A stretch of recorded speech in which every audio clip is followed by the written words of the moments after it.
রাত 12টা, শয়ে শয়ে ডাক্তার আর শয়ে শয়ে পুলিশ। এক ডাক্তার এবং এক পুলিশের কথোপকথন।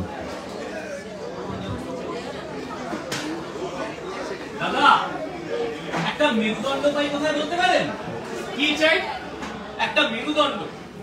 মেরুদণ্ড কেন? কিরকম চাই? এই জামাটা সোজা শক্ত, যেটা ঠিক নোয়ানো যায় না। সোজা শক্ত না, এরকম মেরুদণ্ড নেই। তা কেমন মেরুদণ্ড আছে আপনার কাছে? সে অনেক রকম মেরুদণ্ড আছে, যেমন ওই লাউ ডোবার সাপের মতন একেবারে নেকড়িয়ে থাকে। বেশ, আর কিছু এক্সাম্পল দিতে পারেন নাকি? আর ওই জেলিফিশের মতন যেখানে রাখবে শেপ নিয়ে নেবে। বেশ বেশ বেশ, তো আর কিছু নেই? আর হ্যাঁ, কেঁচোর মতো সোজা হয়ে দাঁড়াতে পারে না। তো যেগুলো বললেন তাদের কি কোনো মেরুদণ্ড আছে? আসলে স্যার, আমাদের কারোই মেরুদণ্ড নেই। কেন, কি হলো, কোথায় রেখে এলেন? সে আর জিজ্ঞেস করবে না স্যার, সে এক কেচ্ছা কাহিনী। ইচ্ছা কাহিনী?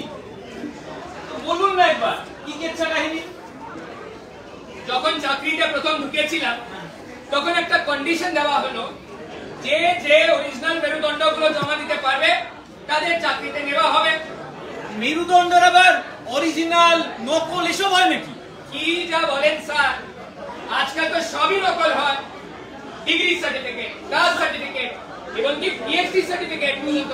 পিএইচডি? আপনার কি চাই? না না, আমার কিছু চাই না, আমার কিছু চাই না। না, মেরুদণ্ডগুলো কি কোথাও জমা করে থাকে নাকি? হ্যাঁ, যেমন আপনারা ওই ডিগ্রি সার্টিফিকেট মেডিকেল কাউন্সিলে জমা দেন, ঠিক এরকম। Medical council? ওই 2 নম্বরই? Sorry sorry sorry sorry sorry sorry বলছেন কেন স্যার? ওখানে যারা আছে সবাইদের মেরুদণ্ড ওই লালবাড়িতে জমা। এই লালবাড়ি না ওই নীলবাড়ি? হ্যাঁ হ্যাঁ হ্যাঁ, ওদেরটা নীলবাড়িতে জমা আছে। তো আর কার আছে ওখানে? আরো অনেকেই আছে, শুনবেন নাকি? হ্যাঁ হ্যাঁ, আলবাত শুনবো, বলুন। যেমন শিক্ষক, নাটককার, পত্রকার, টিভি জার্নালিস্ট, ইন্ডাস্ট্রিয়ালিস্ট। কে নেই? কেন, ডাক্তারদের কি হলো? একটা সত্যি কথা বলবো, কিছু মনে করবেন না স্যার। না না না, সত্যি কথা তো বলবেন, বলুন বলুন। ওখানে এত ডাক্তারদের মেরুদণ্ড জমা পড়ে আছে যে ম্যাডাম কনফিউজ হয়ে গেছে নিজের মেরুদণ্ড কাকে দিয়ে অপারেশন করাবে। ম্যাডাম মানে আপনি কি কার কথাই? গুরুজনদের নাম কি জানা যায়? আপনি বুঝেনি? না, ম্যাডামের মেরুদণ্ডের আবার কি প্রবলেম হলো? শুনেননি বোধহয়। আচ্ছা শুনুন, দিনের পর দিন ম্যাডামের মেরুদণ্ড নাকি ভ্যানিশ হয়ে যাচ্ছে। ভ্যানিশিং বাইল ডাক্ট সিনড্রোম শুনেছি, ভ্যানিশিং স্পাইন তো কখনো শুনিনি বাবা। আরে শুধু তা নয়, ব্রেনটাও কেমন ভ্যানিশ হয়ে যাচ্ছে।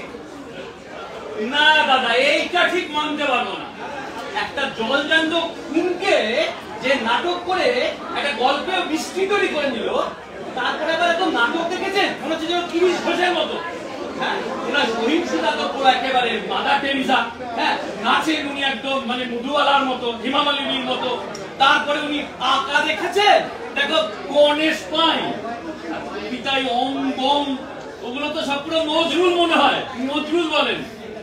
এইটা ঠিক মানতে পারবো না। ঠিক বলেছেন স্যার। বাবু, আপনি মেরুদণ্ড চার কার জন্য? আপনাদের মতন লোকজনকে ধার দেবো ভাবছি। বলেছিলেন না যে চাকরিতে জয়েন করার সময় জমা রেখে এসেছে, এবার ভাবছি মেরুদণ্ডটা নিয়ে আপনাকে দিয়ে দেব। আপনিও মানুষ আর আমিও মানুষ, তফাৎটা শুধু শির দ্বারা।